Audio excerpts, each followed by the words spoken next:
Property విషయంలో confusion గా ఉన్నారా? గేటెడ్ కమ్యూనిటీలో ఫ్లాట్ తీసుకోవాలా లేదా విల్లా తీసుకోవాలా? మన పిల్లల భవిష్యత్ కోసం ఓపెన్ ఫ్లాట్ తీసుకోవాలా? మన హైదరాబాద్ లో ఏ లొకేషన్ లో కొంటే మంచి అప్రిసియేషన్ వస్తుంది? మరి నమ్మకమైన ప్రాపర్టీ కొనాలంటే నమ్మకమైన గైడ్ కావాలి కదా. ప్రాపర్టీ అడ్వైజర్ కోసం సంప్రదించండి వరాహస్వామి ప్రాపర్టీ గూగులర్. కాంటాక్ట్ 7207218485. ఓం మహాగణాధిపతయే నమః. ఓం గురుభ్యో నమః. ఓం శ్రీమాత్రే నమః. ప్రేక్షకులందరికీ కూడా లలితాంబిక అమ్మవారి యొక్క అనుగ్రహం పరిపూర్ణంగా కలగాలని మనస్ఫూర్తిగా కోరుకుంటూ మనం ఈరోజు చెప్పుకోబోయేటువంటి టాపిక్ ఏమిటి అంటే, మనకి వారాహి నవరాత్రులు వస్తున్నాయి. వారాహి నవరాత్రుల్లో ఏ రాశి వారు, ఏ లగ్నం వారు, ముఖ్యంగా లగ్నం నుంచి తీసుకోండి, ఏ లగ్నం వారు అమ్మవారిని ఏ రకంగా పూజిస్తే అమ్మవారి యొక్క అనుగ్రహం కలగడం ద్వారా ఎటువంటి ఫలితాలు కలుగుతాయి. అలా కాకుండా ఇప్పుడు నాకు రాశి నక్షత్రం ఏమీ తెలియదండి, తెలియనటువంటి వారు అసలు వారాహి అమ్మవారిని ఏ రకంగా పూజించాలి. వీడియో ఆఖరి వరకు చూడండి. అసలు వారాహి అమ్మవారిని పూజించడం వల్ల కలిగేటువంటి ఫలితాలు ఏమిటి, అసలు పూజించవచ్చా పూజించకూడదా, ఏ సమయంలో పూజించాలి, ఏ సమస్య ఉన్నటువంటి వారు ఏ రకమైనటువంటి నైవేద్యం పెట్టాలనేటువంటి విషయాలన్నీ కూడా నేను మీకు చెప్తాను. మీనలగ్నము, మీనరాశి, మీకు ప్రస్తుతం పాపకత్తెరలో ఉంది మీ యొక్క రాశి ఏదైతే ఉందో. మీ లగ్నం అనుకోండి, రాశి అనుకోండి. అంటే లగ్నంలో రాహు ఉంటూ 2వ స్థానంలో కుజుడు, 12వ స్థానంలో శని ఉన్నాడు. అంటే ఇలాంటి సమయంలో ఎటువంటి కండిషన్స్ ఉంటాయంటే అన్నీ ఉన్నట్టే ఉంటాయి, కానీ ఎక్కడో స్ట్రక్ అయిపోయినట్టుగా ఉంటుంది. ఎలా అంటే ఒక ట్రాఫిక్లో ఒక కారో బైకో స్ట్రక్ అయిపోతుంది చూసారా, అంటే ముందుకు వెళ్దామంటే వెళ్ళలేకపోతుంటారు, వెనక్కి రాలేకపోతుంటారు. ఇటువంటి కండిషన్స్ అనేవి ఏర్పడుతూ ఉంటాయి. ఇటువంటి సమయంలో మీరు చేయవలసింది ఏమిటి, అసలు వారాహి అమ్మవారిని ఏ రకంగా కొలవాలి అని చెప్పి చూసినట్లయితే, వీలైతే వారాహి అమ్మవారి యొక్క విగ్రహం కనుక ఉన్నట్లయితే పాలతో అభిషేకంలా చేసినట్లయితే మరింత మంచి ఫలితాలు ఉంటాయి. అదేవిధంగా తెల్లటి పుష్పాలు అంటే మల్లెపువ్వులు కావచ్చు, అలాంటి పుష్పాలతో అర్చించండి అమ్మవారిని. చక్కగా అమ్మవారి పటం పెట్టుకోవచ్చు, అలంకరణ చేసుకోవచ్చు. విశ్వంలో ప్రతి దేవతా స్వరూపం ఉంటుంది, గుర్తుపెట్టుకోండి. ఈ దేవతను చేయాలి చేయకూడదని కాదు. అయితే దీని గురించి పూర్తి వివరణ నేను మీకు వీడియో ఎండింగ్లో ఇచ్చాను. వీడియో ఎండింగ్ వరకు చూస్తే మీకు పూర్తి వివరణ అనేటువంటిది అందుతుంది. అయితే ఇక్కడ పర్టికులర్గా మీరు అర్థం చేసుకోవాల్సిన విషయం ఏంటంటే, ఈ యొక్క వరాహి అమ్మవారి స్తోత్రపఠనం చేసేటప్పుడు వరాహమూర్తిని కూడా స్మరించండి. మరియు పాయసాన్నాన్ని నైవేద్యంగా పెట్టండి, లేనట్లయితే దద్దోజనాన్ని కూడా నైవేద్యంగా పెట్టవచ్చు. మరియు అదేవిధంగా మీరు పాలని మరియు పంచామృతాన్ని తయారు చేసి నైవేద్యంగా పెట్టడం. అంటే పాలు, పెరుగు, మనకి తేనె ఈ రకంగా కలుపుతారు, వాటిని కలిపి నైవేద్యంగా పెట్టడము చేసినట్లయితే కూడా మీకు మంచి ఫలితాలు వస్తాయి. ముఖ్యంగా ఆగిపోయినవి కొన్ని ఉంటాయి. మనం చూడండి, అన్నీ స్ట్రక్ అయిపోయాయని అని చెప్పుకున్నాం స్టార్టింగ్లో. ఏదైనా కొన్ని పనులు మొత్తం ఆగిపోయినట్టుగా ఉంటుంది. అలా ఆగినటువంటి స్థితి నుంచి మీరు బయటపడతారు. అదేవిధంగా గతంలో కొన్ని ఇన్వెస్ట్మెంట్ చేసి దాని ద్వారా కుటుంబ సభ్యులతో గొడవలు, ఆ ఇన్వెస్ట్మెంట్స్ చేయడం వల్ల రొటేషన్లో ఉండేటువంటి మనీ ఆగిపోయింది. ఎందుకంటే మీకు మీనలగ్నం అయింది. మీనలగ్నంలో రాహు ఉన్నప్పుడు ఏమవుతుంది, ఇమాజినేషన్స్ పెంచుతాడు. అంటే పలానా పని చేస్తే నాకు పలానా లాభం వస్తుంది, ఎక్కువ ఇమాజినేషన్లోకి వెళ్ళిపోయి ఏదో ఇన్వెస్ట్మెంట్ చేస్తాము. ఆ ఇన్వెస్ట్మెంట్ చేసినటువంటిది ఏదైతే ఉందో అది స్ట్రక్ అయిపోయింది. అయితే లక్కీగా ఇప్పుడు ఏంటంటే మీకు 12వ స్థానంలో ఉండేటువంటి శని భగవానుడు వక్రించాడు. వక్రించినప్పుడు సర్వసాధారణంగా జరిగేటువంటి ఫలితాలు ఏమిటి అంటే, అది గతంలో పెట్టిన కొంత ఇన్వెస్ట్మెంట్ కొంత లాభసాటిగా ఉంటుంది. అదేవిధంగా ఎల్నాడు శని ప్రభావం కూడా తగ్గుతుంది ఈ వక్రించడం వల్ల. కాబట్టి మీరు ఎప్పుడైతే అమ్మవారికి ముఖ్యంగా మీరు పాయసాన్నము ఇలాంటివి చేస్తూ ఎర్రటి తెల్లటి పుష్పాలతో పూజ చేయడము, అదేవిధంగా గోవుకి బెల్లము 4 ఉండలుగా తయారు చేసి మరియు పిండి బెల్లము కలిపి, అంటే బియ్యం పిండి బెల్లము కలిపినటువంటి పదార్థాన్ని 4 ఉండలుగా చిన్న ఉండలుగా చేయండి, మరి పెద్దగా చేయకండి. ఉండల్ని తినిపించడము, గోవుకి క్యారెట్లు తినిపించడము, బీట్రూట్స్ తినిపించడము, అందులో ముఖ్యంగా దేశీవాలి గోవుకు తినిపించండి. జెర్సీ గోవు కూడా తినిపించవచ్చు, తప్పులేదు. కాకపోతే దానివల్ల మీకు ఫలితం ఏమీ ఉండదు. ఒక ప్రాణికి ఫుడ్ పెట్టామనే సంతృప్తితో తినిపించవచ్చు జెర్సీ ఆవుకి, కానీ దేశీ గోవుకు తినిపిస్తేనే మీకు ఫలితం ఎక్కువగా ఉంటుంది. అదేవిధంగా మరొక్క విషయం ఏంటంటే, ఈ నామంతో పాటు ఓం శ్రీమాత్రే నమః అనే నామస్మరణ, వీలైతే రాజరాజేశ్వరి అమ్మవారి అష్టోత్తరం కూడా చదువుకోండి. అన్ని విధాలా మీకు బాగుంటుంది.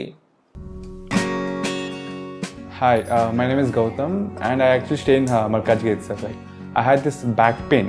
It's been 1.5 years. I have tried many treatments like chiropathy, oil massage, physiotherapy especially. But it didn't work out as much like what I expected. I strongly suggest homeopathy because నేను personally allopathy చాలా suffer అయినా. And I definitely do not recommend allopathy. You people can carry on with the homeopathy. Area Malkajgiri and doctor name is like Nageshwar Rao and the clinic name is Neocare Homeopathy. చాలామందికి సంశయం ఏంటంటే ఇంట్లో పటం పెట్టుకోవచ్చా వారాహి అమ్మవారిది. దీనికి మీకు ఒక విషయం చెప్తాను. వారాహి అమ్మవారు సప్తమాతృకలలో ఒకరు. సప్తమాతృకలను మనకు ఉంటారు. అదేవిధంగా మనకి వరాహి అమ్మవారు ఎవరైతే ఉన్నారో అది ఎవరికి సంబంధించింది అంటే వరాహస్వామి యొక్క శక్తి అనమాట. వారాహి అంటే ఎవరి జన్మజాతకంలో అయినా కుజుడు స్థితి బాగాలేదనుకోండి, అంటే మార్స్ బాగా పాడైపోయాడు, అప్పుడు ఏమవుతుంది? యాక్సిడెంట్స్ అవ్వడము, భూ సంబంధించిన వివాదాలు ఉండడము, లేదా అన్నదమ్ములతో గొడవలు ఉండడము, లేనట్లయితే శక్తిహీనతగా ఉండడము, లేదా బీపీ లెవెల్స్ బాగా పెరగడము, మరియు మీకు చిన్న చిన్న విషయాలకి గొడవలు అయిపోవడం, ఇంట్లో ప్రతిదీ కూడా కష్టతరంగా సాగుతూ ఉంది.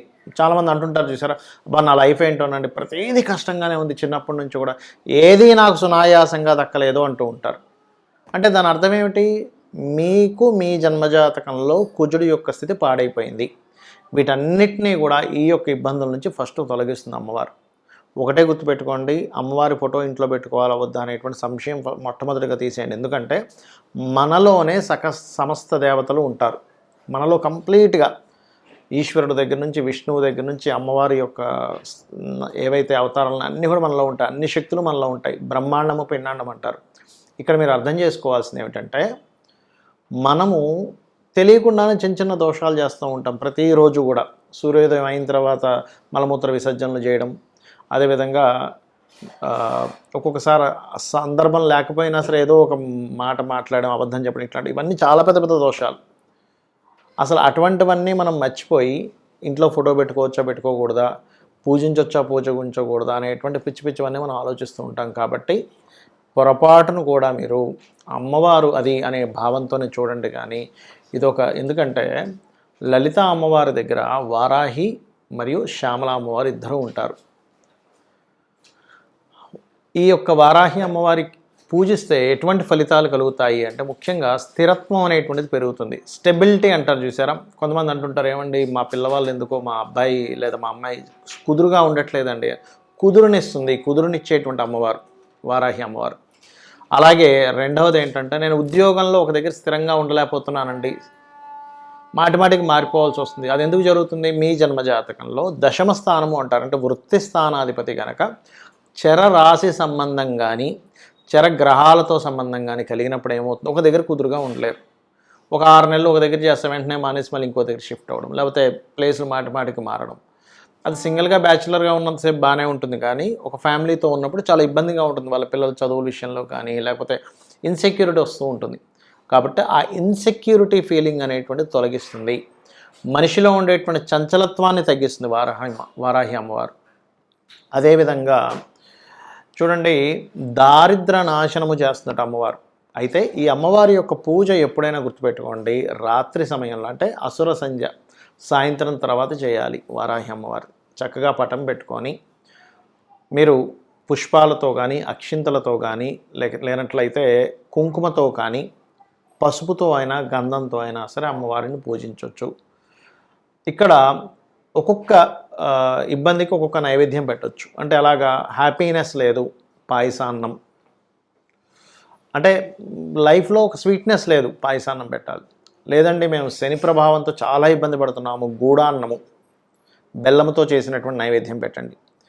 అలా కాదండి మేము గురుబలం లేక మాకే పనులు అవ్వట్లేదు, మీరు పసుపు అన్నము హైద్ర అన్నం అంటారు, అంటే పసుపుతో తయారు చేసినటువంటి పులిహోర లాంటిది పెట్టవచ్చు.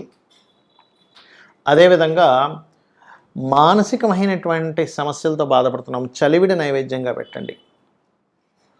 అలాగే శత్రుపీడ పోవాలి, శత్రువులతో బాగా ఇబ్బంది ఉందండి మాకు అనుకున్నప్పుడు రకరకాల ఆకులు రకరకాల పుష్పాలతో పూజ చేస్తారు.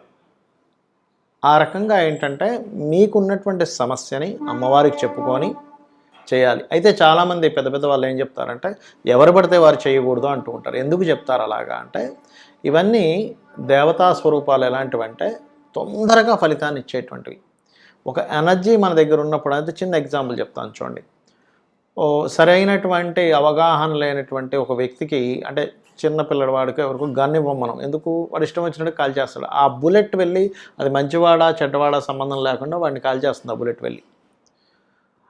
అప్పుడు ఏం చేస్తారు? ఎవరికి పడితే వాళ్ళకి వెపన్స్ ఇవ్వకూడదు, ఎవరికి పడితే వాళ్ళకి ఇవ్వకూడదు. కాబట్టి ఎవరికి పడితే వాళ్ళకి ఆ గన్ను కావచ్చు, కత్తి కావచ్చు ఇవ్వం. అలాగే ఈ యొక్క శక్తి దేవతల యొక్క ప్రభావం ఎలా ఉంటుందంటే, ఎవరైనా ఉపాసన చేసేటప్పుడు వాళ్ళల్లో గనక కామ క్రోధాది వికారాలు ఏవైతే ఉంటాయో వాటిని అదుపులో పెట్టుకునేటువంటి శక్తి లేనప్పుడు, ఎవరి మీదైనా వీళ్ళు కోప్పడ్డప్పుడు అది వాళ్ళకి మంచిది కాదు, ఉపాసన చేసే వాళ్ళకి కూడా మంచిది కాదు. అంటే ఇద్దరికీ దెబ్బ కొడుతుంది అది. అందుకని పూర్వం గురువులు ఏం చేసేవాళ్ళు అంటే, ఈ వ్యక్తిలో స్థిరత్వం ఉంది, మానసికంగా బాగా పరిపక్వత చెందారు, ఇతను ఎటువంటి కామక్రోధాది వికారాలకి లొంగడు అనుకునేటువంటి వ్యక్తికి మాత్రమే ఈ యొక్క వారాహి సంబంధించినటువంటి దానికి సంబంధించినటువంటి ఏదైతే మంత్ర సంబంధం ఉంటుందో ఆ మంత్రాన్ని ఇవ్వడం కానీ, బీజాక్షరాలతో ఇవ్వడం కానీ చేసేవారు. దాదాపుగా సంవత్సరం, 2 సంవత్సరాలు, 5 సంవత్సరాలు కూడా చేసేవారు. ఒక శిష్యుడిని పరిశీలన చేసి అప్పుడు ఇచ్చేవారు. అప్పటి వరకు ఇచ్చేవారు కాదు. ఇవాళ రేపు ఉండేటువంటి కాలంలో అందరికీ ఇచ్చేస్తున్నారు. అందుకని ఎవరు పడితే వారు చేయకూడదు అంటూ ఉంటారు. అంటే ఏమిటి? ఒక వ్యక్తికి ఒక వెపన్ ఇచ్చినట్టే వారాహి చేసుకుంటున్నారంటే. మీరు ఏదో అనవసరమైనటువంటి కోపాలతో, ద్వేషాలతో ఇంకోళ్ళ మీద చేసినప్పుడు అది వాళ్ళకి మంచిది కాదు, చేసే వాళ్ళకి మంచిది కాదు. కాబట్టి ఒకటే గుర్తుపెట్టండి, వారాహి చేయాలి అని అనుకున్నప్పుడు మీరు విశ్వంలో భగవంతుణ్ణి పూజించడం తప్పితే మరొకటి లేదు. అనవసరమైన కామములు, అనవసరమైన క్రోధములు, అనవసరమైనటువంటి విద్వేషాలకి నేను గురవ్వకూడదు. ఇలా ఉన్నట్లయితే నేను చేసేటువంటి ఉపాసన ఏదైతే ఉందో వారాహి ఉపాసన నాతో పాటు వంశానికి కూడా ఇబ్బంది ఇస్తుంది. కాబట్టి నేను ఇటువంటి వేటికి నేను గురి అవ్వకుండా ప్రశాంతంగా నేను అమ్మవారి సాధన చేయడం కోసమే నా యొక్క జీవితాన్ని ఉంది అనేటువంటి భావనతో వరాహి చేయండి. ఆటోమేటిక్గా ఏమవుతుందంటే మీ వంశాభివృద్ధి జరుగుతుంది, మిమ్మల్ని మీరు ఉద్ధరించుకోగలుగుతారు. మీరు ఏదైతే సంకల్పం అనుకుంటారో, మీరు ధర్మబద్ధంగా మీరు ఏదైతే అనుకుంటారో అది ఖచ్చితంగా అమ్మవారు ఇస్తుంది మీకు. శ్రీమాత్రే